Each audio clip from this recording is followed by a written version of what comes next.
Hi to everyone. So I'm Barbie and I'm from Glow My Business. And you're probably wondering what Glow My Business is all about. It's a special segment in Glow which caters to micro businesses, small business, medium business, like all of you here. But instead of talking about it, I'd like to show you an EVP to introduce what Glow My Business is all about. So can you please play the video, please? If you want to learn more about Glow My Business, you can visit the booth outside. But I'm not here to talk about our business. I'm here to talk about your business. So can you please pull up this slide? So first of all, I'd like to thank Bella for inviting me to be speaker here because it's really a privilege to be speaking in front of such an important segment in the Philippines. So why do I say that? So if you look at this picture here, there. Picture basically of poverty. And this is how the whole Philippines will be without our dear SMEs. And what we found out is that SMEs are really critical in terms of poverty reduction. So in the Philippines, where predominantly we have rural areas, the SMEs are the primary source of income and livelihood of the Filipino people. So if we were to really be serious about nation building, then it's all about you guys, the SMEs, to spur our development because you are the engine of growth. So since it's very important that you guys can grow, I'd like to share with you some stats about SMEs. So first is that you're probably surprised with this statistic, but SMEs contribute 99.5% of the businesses here in the Philippines. So that's a whopping 1.1 million businesses. So imagine the amount of SMEs here in the Philippines. And if you categorize them, because the way we look at the businesses are depending on the needs. So you have micro businesses, small businesses, and medium businesses. So one of it, 88% are micro businesses. But what's encouraging to know is that the contribution of small businesses have grown significantly. So from 8%, it has grown to 11%. Which means that micro businesses are growing, evolving into bigger businesses. And I'm sure all of you here, that's what we all want to achieve, to grow. And this growth can be seen also with the way that SMEs are viewing their businesses.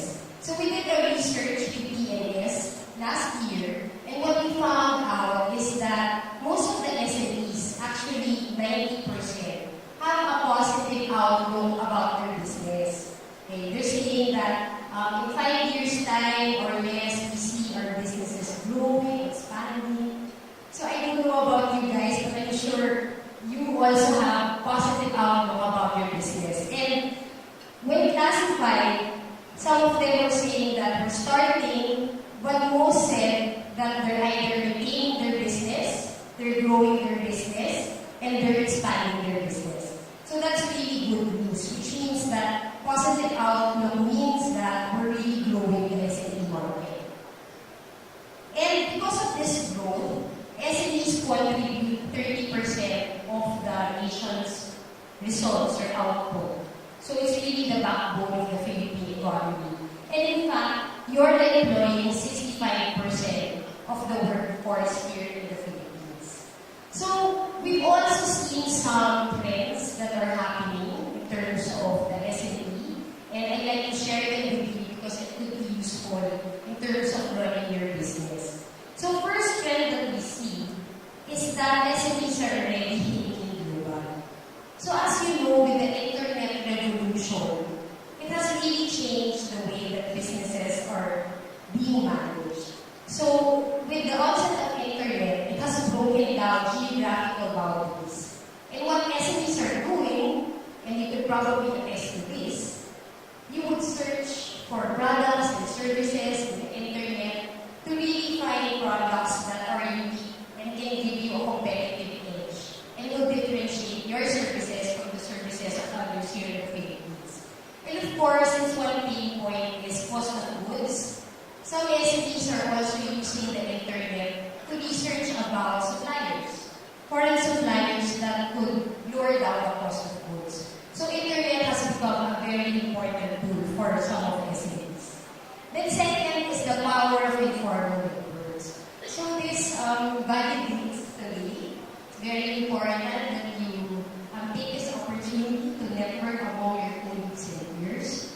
Because when we did research, we also found out that SMEs are very, they just maintain a close network of peers, friends, colleagues, and that's basically their main source of advice. So before adopting a solution or a new product, usually ask your fellow colleagues if they have tried it out, what's their tips about it. So since you guys now have a lot of SMEs around you, it's a perfect time also to network and to learn about the solutions that they're using for their businesses. Third trend, people are getting younger, entrepreneurs are getting younger. And maybe that's why I can see very young faces here in the crowd.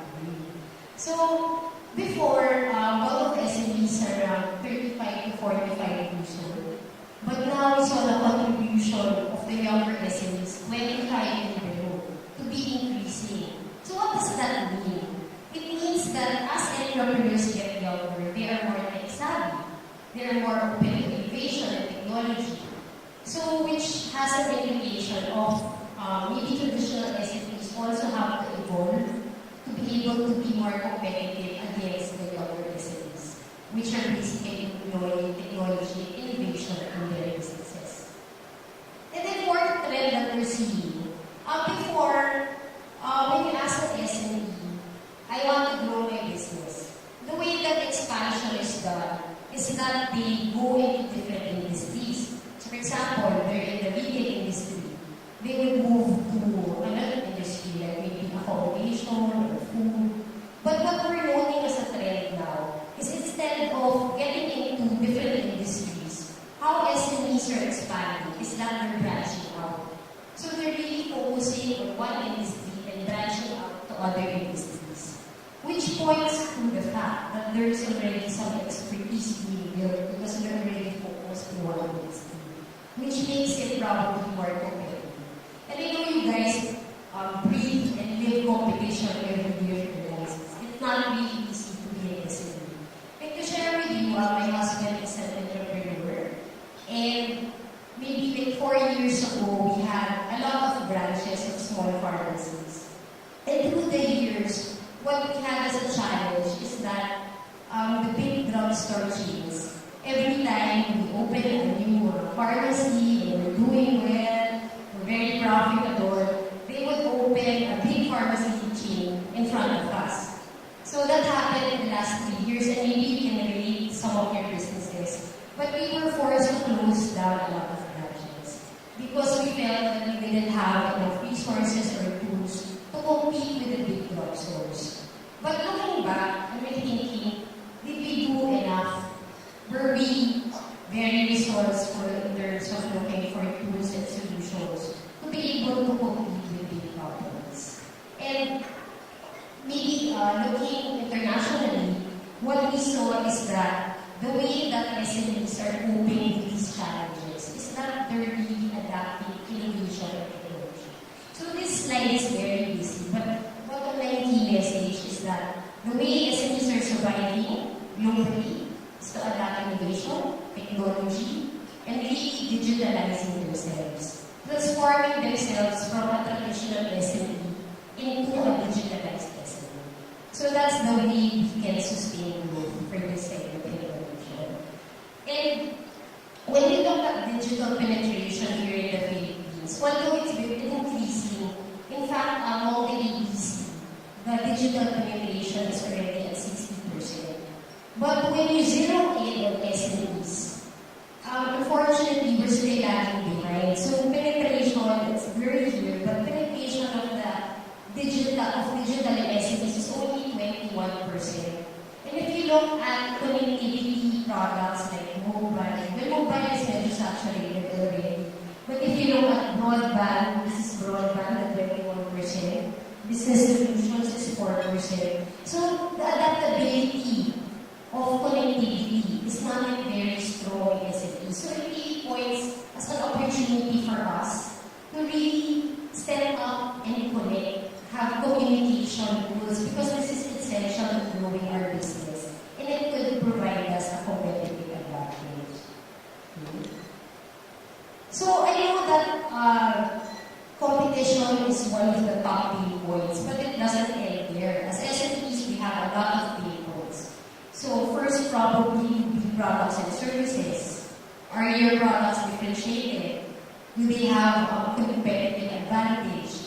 You can also have problems about financial problems. Maybe you want to expand what you're thinking. Where will I get the funds to invest in my business? You can also have problems about manpower. Because the turnover of manpower is very fast also. And of course, you have problems about your suppliers because maybe costs are going up, problems with customers, how do I maintain them, and also challenges in terms of the way we do marketing. So with our limited resources, how do we effectively market our products business? So a lot of challenges, I'm sure you agree with me, but there are also a lot of solutions to these challenges. So when we drill down in terms of marketing, what are the top challenges? One is about awareness of our product.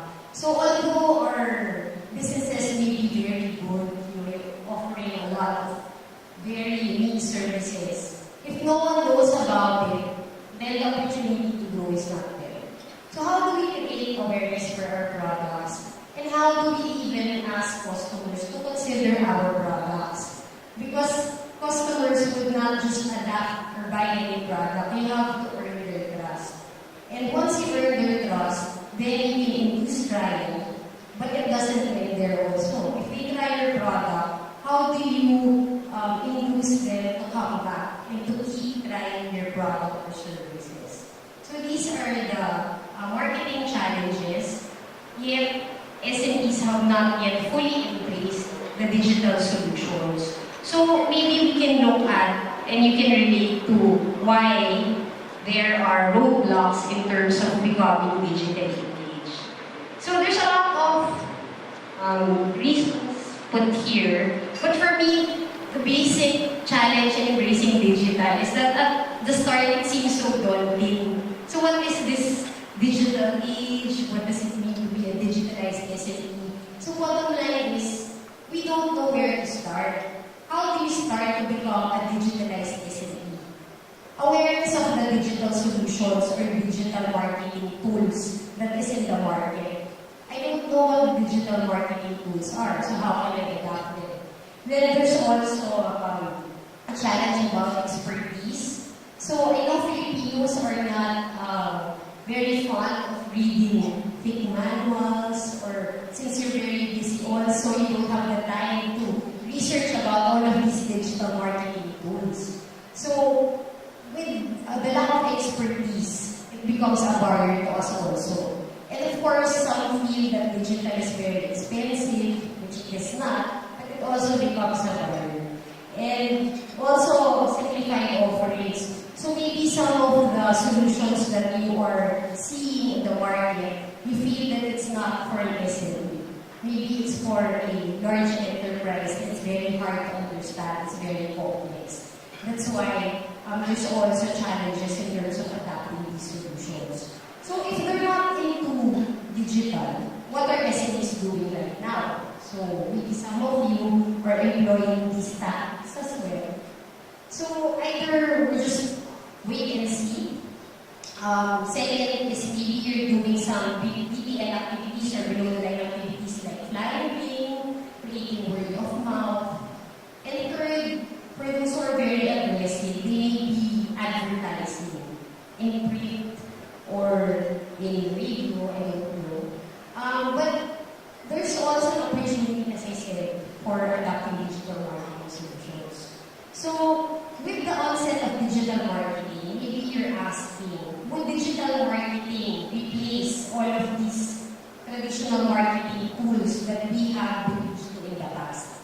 Personally, I don't think that it's really a replacement. It's more of like, it will augment the traditional marketing tools that we have. Because we really have to strike the balance between traditional marketing and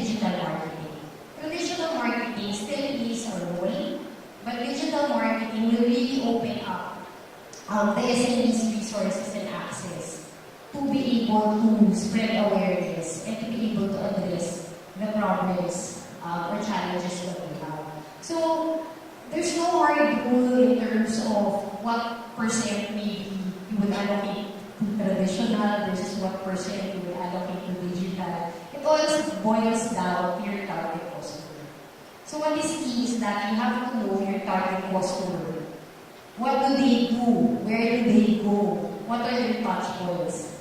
And you would be the perfect one to say what tactics you will employ. What will you invest in traditional or what will you invest in digital marketing? So there's no hard rule about the balance or the allocation. But I guess the best way is that you start experimenting, you start adapting digital marketing tools so that you could reap the benefits early on. So in a nutshell, just to summarize, SMEs in the Philippines have really big potential. The economy in the Philippines is really growing, and SMEs will be the backbone of that. However, competition, as you know, is not getting easier. It's getting tougher and tougher. So we really need to ramp up in terms of the ammunition that we have. And today, you will be educated about digital marketing tools, which I think would be one of the best ammunitions that we could have. And we have seen it in terms of best practice in other regions and in the globe as well. That this is the tool that we are deploying. So, enjoy the day, and I hope that you learned something about the information that I have shared. But before I end, let's start the interactivity. I have a question for you, and I hope you can use your mobile phones to answer these questions to prove if our statistics that I presented earlier is correct. So, question here is, what is your business classification? Are you a micro business? Are you a small enterprise, or are you a medium enterprise? So just probably to give some classifications to that. A micro enterprise, the way that is classified by DTI, is a company that has an asset size of 3 million and below, with employees, about 1 to 10 people employed. A small business would be classified as having asset size of 3 million to 15 million, with employee size to 9 to 100 employees. And then medium would be 15 million to 100 million in asset size and around 100 more employees. So don't worry, your responses